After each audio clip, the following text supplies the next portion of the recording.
none wa mukobwa wanyu ngo ni Jackie mwari mwarisa amazina menshi cyane mumuhimbira amazina inda yimbeshu ndetse n'ibindi byose ihabara yarongoye ku karubanda bose babireba ubwo bamutereraga ivi nibwo yaje kuvuga ati karabaye cyangwa se birabaye wa undi bari bararoze bavuga yuko atazigera arongorwa ararongowe.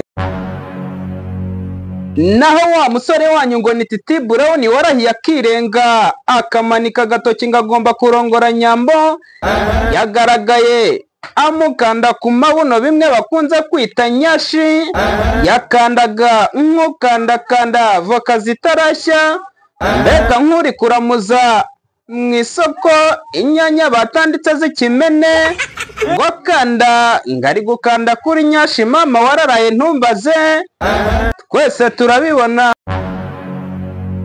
Naho wigize imana y'imihanda uyu nguyu benshi bakunze kwita Godfather ngo ayoboye Twitter na Instagram n'ibindi byose mama ntumbaze aho yabereye umuyobozi wabyo yongeye kugaragara atotorwa yurirwa bamunya ku gahanga aho yabwiwe n'umukobwa ati aho ngaho uri mu bihugu by'i Burayi ngurarutwa na kano kabwa akangaka tureba kumusega kirirwa kajya gutoratora inyama ahantu benshi kwibagiro.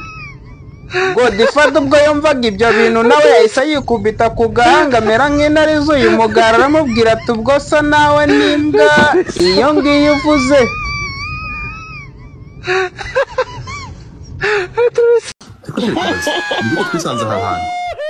I Burayi habanza umwana I think hakaza imbwa umugore umugabo. Umaze igihe kingana iki? Wimbaza igihe maze ariko igihe umazeyo urabizi kurutwa n'imbwa n'abandi bo nkamwe.